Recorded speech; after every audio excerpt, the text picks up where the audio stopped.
Question number first कह रहा है कि in 1 molar solution contains 0.5 mole of a solute there is, तो यहाँ पे सॉल्वेंट पूछ रहा है कि सॉल्वेंट कितना होगा। तो चलिए, मोलैलिटी का फॉर्मूला होता है mole of solute divided by weight of solvent in KG.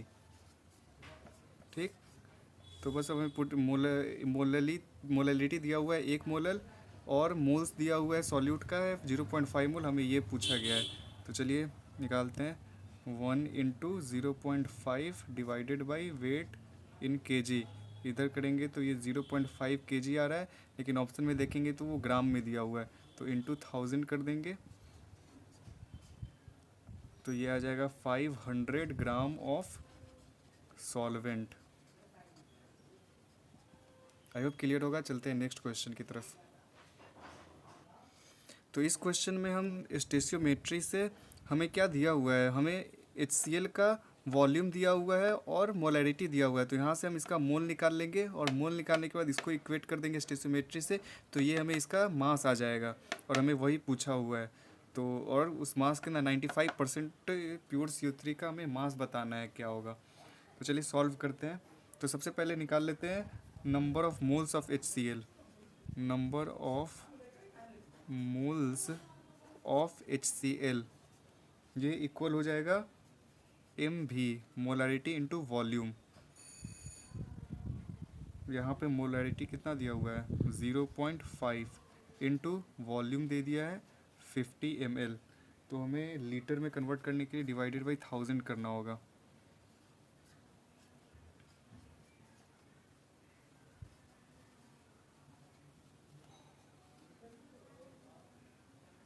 मोल आ गया। अब इस मोल को क्या करेंगे हम कि इसको हम इक्वेट करेंगे इससे और इससे हम मास निकालने की कोशिश करेंगे। तो चलिए, इसका कोफिशिएंट है यहाँ पे 1/1 into given mass upon molecular mass CaCO3 का हो जाएगा 100 is equal to mole of HCl कितना है 25 डिवाइडेड बाई 1000। तो चलिए, इस जीरो से ये 2 जीरो कैंसिल हो जाएगा, यहाँ पे वेट आ जाएगा 2.5 ग्राम। अब चलिए, ये आ गया 2.5 ग्राम।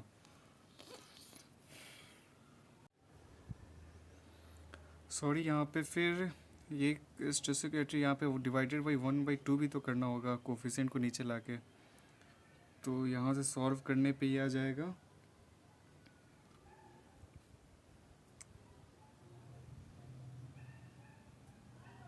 1.25 ग्राम। ये अब चलिए, परसेंट प्योरिटी हमें निकालना है। तो परसेंट प्योरिटी का फॉर्मूला होता है amount of pure substance divided by total amount of substance into 100। तो चलिए, ये हमें दिया हुआ है 95% क्वेश्चन में, तो यहाँ पे लिख देंगे 95 divided by 100 equal to amount of pure substance जो कि अभी हमने निकाला है 1.25 gram divided by total amount जो कि हमको निकालना है, उसको हम लोग x मान लेते हैं इंटू 100 कर लेते हैं। तो यहाँ से सॉल्व करके हमें x का वैल्यू कितना आ जाएगा, सॉरी ये 100 तो ये नीचे हम लोगों ने कर ही दिया है, तो 100 यहाँ पे नहीं लिखेंगे। इसको सॉल्व करने के बाद हमें मिल जाएगा x का value 1.32 gram. I hope clear हुआ होगा। Thank you so much. चलते हैं नेक्स्ट क्वेश्चन की तरफ। तो थर्ड क्वेश्चन कह रहा है कि the density of solution is 2.15 gram per ml, then mass of 2.5 ml solution in correct significant figure. हमें सिग्निफिकेंट फिगर में बताना है कितना होगा।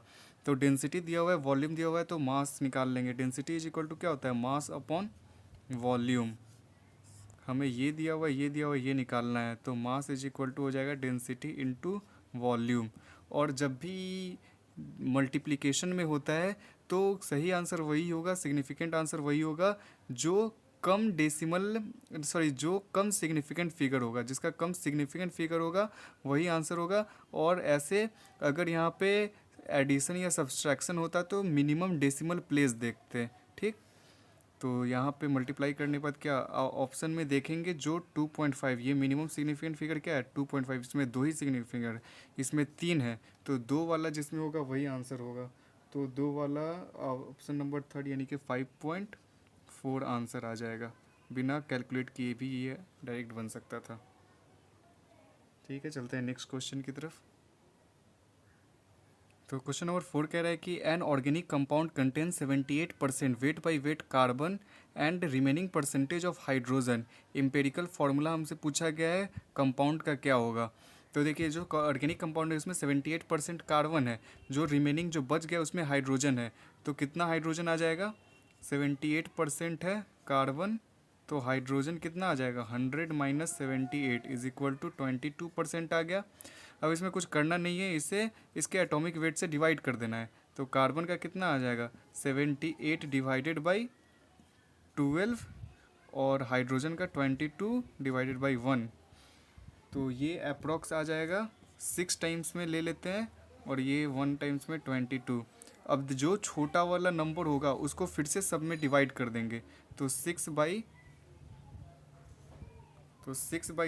इज इक्वल टू 6/6 कार्बन के लिए, और हाइड्रोजन के लिए हो जाएगा 22/6। ये 1 टाइम जाएगा और ये अप्रोक्स 3 टाइम इसको ले लेंगे। तो यहाँ पे क्या आ गया? C एक ही टाइम है और H यहाँ पे कितना टाइम है? 3 टाइम्स। तो करेक्ट ऑप्शन यही हो जाएगा CH3, इसका empirical formula. I hope clear होगा। चलते हैं नेक्स्ट क्वेश्चन की तरफ। तो 5th नंबर क्वेश्चन कह रहा है कि which of the following has maximum number of atoms. और ये ऑप्शन दिया हुआ है 1 gram of MgO, 1 gram of O2, 1 gram of lithium, 1 gram of silver. तो इसमें से किसमें मैक्सिमम नंबर ऑफ किसका एटम का किसमें सबसे ज़्यादा है? तो पिछले वीडियो में मैंने आपको एक यूनिवर्सल फार्मूला बताया था मोल कॉन्सेप्ट के क्वेश्चन को सॉल्व करने के लिए। वो था number of atoms divided by Avogadro number equal to given mass जो क्वेश्चन में दिया हो और upon molecular mass equal to volume in litre upon 22.4 at STP। तो ये यूनिवर्स ये हमेशा आप याद रखेंगे इस फार्मूला को, इसी पे ये बन जाएगा। यहाँ पे हमें क्या दिया हुआ है, हम इन दोनों को अगर इक्वेट कर देंगे तो ये वाला क्वेश्चन इससे आराम से बन जाएगा। यहाँ पे हमें NO निकालना है और ये दिया हुआ है और मोलर मास भी दिया हुआ है, और इससे मल्टीप्लाई करके हमें पता चल जाएगा कि सबसे ज़्यादा मैक्सिमम नंबर ऑफ एटम्स किसमें है। तो चलिए स्टार्ट करते हैं। पहला ऑप्शन फर्स्ट है 1 ग्राम ऑफ फर्स्ट ऑप्शन है 1 ग्राम ऑफ MgO में NO निकालना है।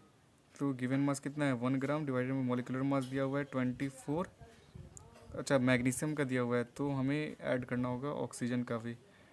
तो 24 प्लस 16 0 40। मैग्नीशियम ऑक्साइड का कितना आ गया? 40 इंटू Na से यहाँ से मल्टीप्लाई कर देंगे 1/40 Na। ठीक है,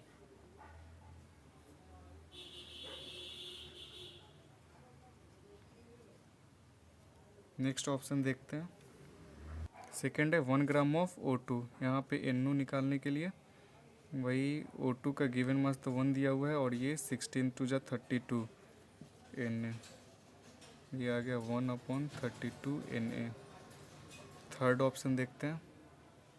थर्ड ऑप्शन है 1 ग्राम ऑफ लिथियम। यहाँ पे number of atom 1 divided by lithium का मास कितना दिया हुआ है? 7 इंटू Na। ये आ जाएगा 1/7 Na।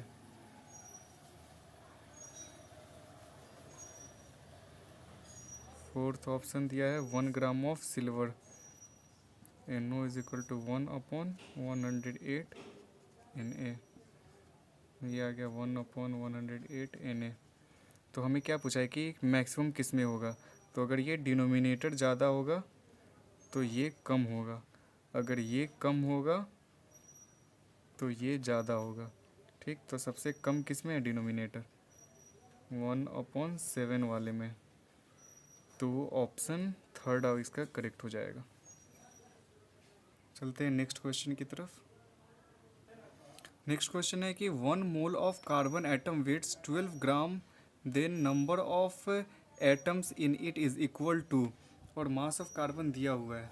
तो बहुत ही इजी क्वेश्चन है ये। तो मैंने बताया ही अभी, फार्मूला जस्ट बताया ही है कि मोल का फार्मूला क्या होता है? NO/Na। Given mass upon molecular mass is equal to volume in litre upon 22.4 at STP। तो अब देखिए यहाँ पे मोल मोल दिया ही वह 1 मोल, तो इसको पुट कर देंगे 1 number of atom divided by N. यहाँ से NO क्या हो जाएगा, नंबर ऑफ़ एटम इक्वल हो जाएगा एवोगैड्रो नंबर के।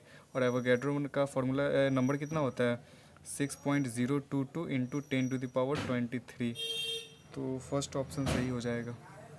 आई होप क्लियर होगा। चलते हैं नेक्स्ट क्वेश्चन की तरफ। नेक्स्ट क्वेश्चन है the density of 2 molar aqueous solution of NaOH is 1.28 ग्राम पर centimetre cube. The molality of this solution is. तो यहाँ पे देखिए कितना अच्छा क्वेश्चन है ये मोलैरिटी और मोलैलिटी में क्या रिलेशन है। तो चलिए इसका एक फार्मूला होता है molality is equal to 1000 into molarity divided by 1000 into density minus molarity into molar mass.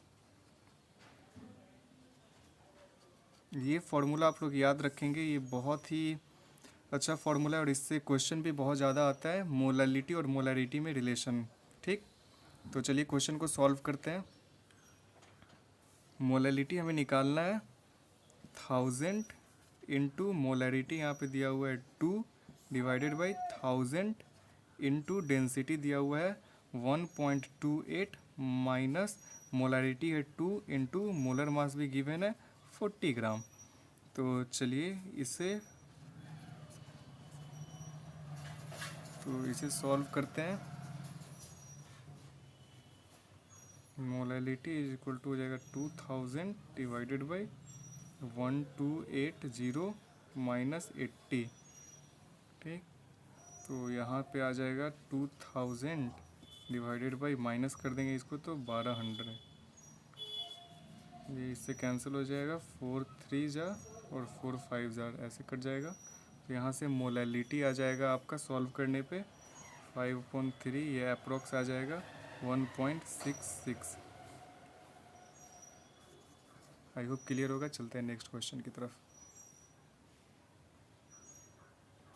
Next question कह रहा है कि the number of moles of hydrogen molecules required to produce 20 ml of ammonia through Haber's process. तो Haber's process जिससे हम लोग ammonia का formation करते हैं। तो चलिए पहले रिएक्शन लिख लेते हैं N2 प्लस H2, अमोनिया बन रहा है NH3। रिएक्शन बैलेंस कर लेते हैं, यहाँ पे 2 यहाँ पे 3। चलिए रिएक्शन बैलेंस हो गया है। तो यहाँ पे क्या पूछा है, number of moles of hydrogen molecule, इसका हमें मोल पूछा है और इसका हमें दिया हुआ है, तो वो स्टोइचियोमेट्री से कर लेंगे हम लोग। तो 1/3 into mole of H2 is equal to 1/2 into 20 दिया हुआ है ना, तो 20 से कर देंगे इंटू 10। तो मोल ऑफ H2 क्या हो जाएगा, ये इधर मल्टीप्लाई में जाएगा तो 30 मोल आंसर आ जाएगा। आई होप क्लियर हुआ होगा। चलते हैं नेक्स्ट क्वेश्चन की तरफ।